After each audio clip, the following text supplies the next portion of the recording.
अगर हम मुस्लिम ना होते आपके हिंदुस्तान में तो बीजेपी का तो खाता ही नहीं खुलता। आप चेक रिपब्लिक में निखिल गुप्ता बैठा है, लेके आओ ना उसको। कुलभूषण यादव पाकिस्तान में बैठा है, लेके आओ ना। कतर में हमारे फौजी बैठे, लेके आओ ना उनको। अरे कहाँ तुम्हारी देशभक्ति है? अरे निखिल गुप्ता को लाओ, इस कानून में इस्तेमाल करो, मगर वो नहीं बोलेंगे। ये बांग्लादेश की बात बहुत करते हैं, बांग्लादेश का जीडीपी हमसे बेहतर है, और वही नहीं, हमारे यहाँ के बच्चे 9,500 वहां पढ़ते हैं और उनके सिर्फ 2,000-2,600 बच्चे यहाँ पढ़ते हैं। मैं आज जद पे हूं तो इतना खुशगुमान न हो, चिराग सबके बुझेंगे, हवा किसी की नहीं। हम डरे नहीं हैं, हम सिर्फ सरकार से अपील कर रहे हैं कि हमें अपना समझिए, हम आपके अपने हैं, इस देश के नागरिक हैं, और आप ताकत में हैं। संख्या बल के आधार पर बिल हो सकता है आप पास करा लें, लेकिन आपको यह बात समझनी पड़ेगी कि हम तो वो तारीख हैं, जहनों में रहना है जिसे, कागजी पुर्जे नहीं जो फाड़ डाले जाएंगे।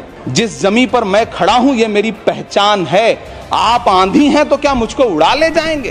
मुझसे पूछा जा रहा है कि 500 साल पहले तुम्हारी मस्जिद थी, नहीं थी? ख्वाजा अजमेरी की दरगाह कह रहे नहीं है। अरे सर, अगर मैं इस पार्लियामेंट में खोद दूं, इसमें गड़ा कर दूं, तो खाने जहां का हिस्सा मिलेगा तो मेरी हो जाएगी। What has change, please tell me. वजीर आजम कहते हैं कि वक्फ का ताल्लुक संविधान से नहीं है। अरे कौन पढ़ा रहा है वजीर आजम को? आर्टिकल 26 पढ़ा लीजिए। खुदाई चल रही है इस देश में, कई जगह खोदे जा रहे हैं। एक खुदाई हम सब सांसद मिलके करें। किसान विरोध करे, देशद्रोही है।